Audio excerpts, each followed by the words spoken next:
মোৰ YouTube channel vice collection E2Cলৈ সকলোকে স্বাগতম জনাইছোঁ। মই আচৰিত হৈছোঁ যে দিল্লী তাবলিগী জমাতৰ পৰা অহা লোকসকলে কিয় নিজকে লুকাই ৰাখিছে। তেওঁলোকৰ বেমাৰৰ প্ৰতি ভয় নাই নেকি? তেওঁলোকৰ নিজৰ পৰিয়ালৰ প্ৰতি কোনো দায়িত্ব নাই নেকি? আমি জানো তাবলিগী জামাত এটি উত্তম মাধ্যম, যাৰ দ্বাৰা বেয়া সংগ, বেয়া কৰ্ম, বেয়া চিন্তাবোৰ ইছলাম ধৰ্মীয় লোকসকলৰ মাজৰ পৰা আঁতৰোৱাৰ চেষ্টা কৰা হয়, শান্তিৰ বাৰ্তা বিলোৱা হয়। কিন্তু এই ভাল কৰ্ম কৰি আহি যদি আপোনালোক কৰোনা ভাইৰাছ বিয়পোৱাৰ কাৰণ হয়, তেতিয়া আপোনালোকক কোনেও ক্ষমা নকৰে। না আপোনালোকৰ পৰিয়ালে, না আপোনাৰ ধৰ্মৰ মানুহে, না আপোনাৰ প্ৰশাসনে। মই এই ভিডিঅ'ৰ জৰিয়তে জিলা, ৰাজ্যিক আৰু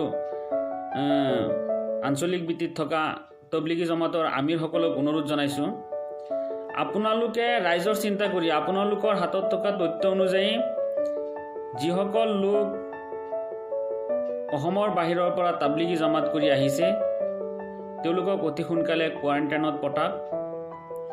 যদি কোনোবা মানুহ নাযায় বা আপোনালোকে পঠাব নোৱাৰে, তেতিয়া হেল্পলাইন নম্বৰত ফোন কৰি যোগাযোগ কৰি তেওঁলোকৰ নাম আৰু ঠিকনা দিয়ক।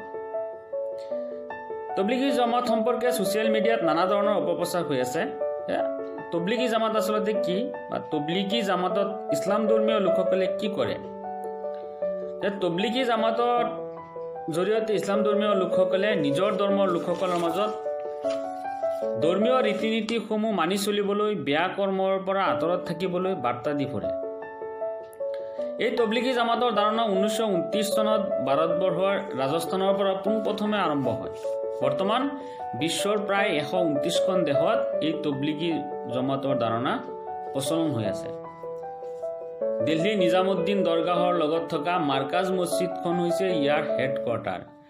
এই তবলিগী জামাতৰ দ্বাৰা আমাৰ ভাৰতবৰ্ষৰ কিছু অৰ্থনৈতিক প্ৰফিট নথকা নহয়, কাৰণ এই তবলিগী জমাতৰ উদ্দেশ্য কৰি প্ৰায় 129খন দেশৰ টুৰিষ্টসকল ভাৰতবৰ্ষলৈ আহে।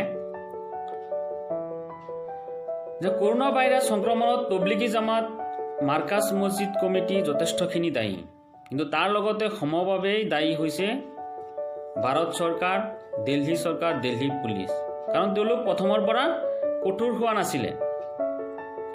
আজিৰ দিনত যদি কোনোবাই ঘৰৰ পৰা ওলাব সাহস কৰা নাই, তেনে ক্ষেত্ৰত তেতিয়া ইমান ডাঙৰ অনুষ্ঠান পতাৰ সাহস কেনেকৈ কৰিলে?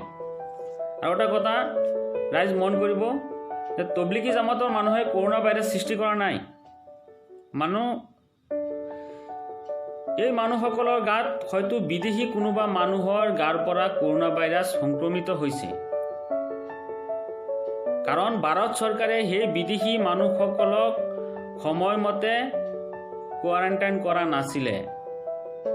এই বিদেশী মানুহসকল ভাৰতবৰ্ষলৈ আহিছিল, সম্পূৰ্ণ নীতি নিয়ম পালন কৰি ভিজা লৈ ভাৰতবৰ্ষত প্ৰৱেশ কৰিছিল, আৰু ভাৰত চৰকাৰৰ হাতত তেওঁলোকৰ সম্পূৰ্ণ তথ্য আছিলে। তথাপিও সময়মতে তেওঁলোকক কোৱাৰেণ্টাইন নকৰাৰ কাৰণে তবলিগী জমাতৰ অন্যান্য মানুহৰ গাত এই ভাইৰাছ বিয়পি পৰিছিল।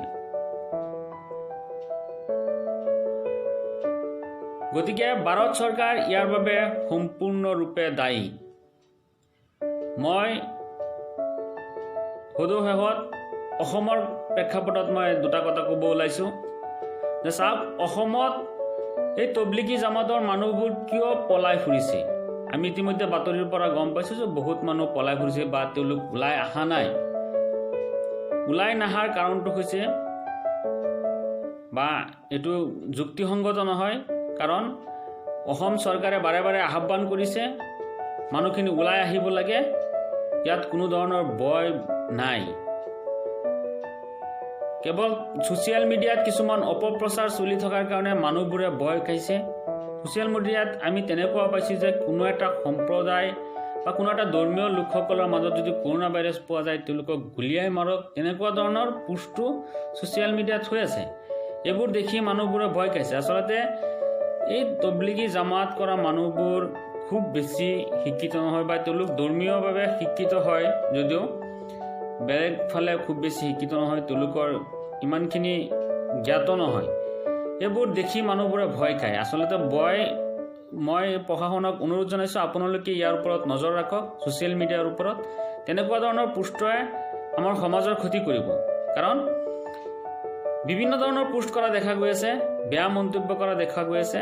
সকলোকে আহ্বান জনাব লাগে, সকলোকে উঠাই কৰিব লাগে যাতে দেশখন ৰক্ষা কৰাৰ কাৰণে সকলোৱে যাতে কোনো ধৰণৰ ভয় ভীতি নকৰাকৈ ওলাই আহিব পাৰে।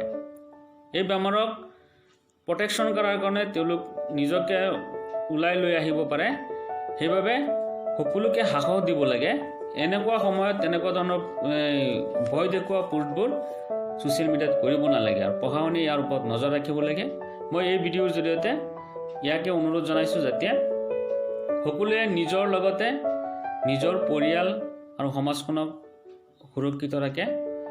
এই অনুৰোধ জনাই মই মোৰ ভিডিঅ' ইয়াতে সামৰণি মাৰিছোঁ। ধন্যবাদ।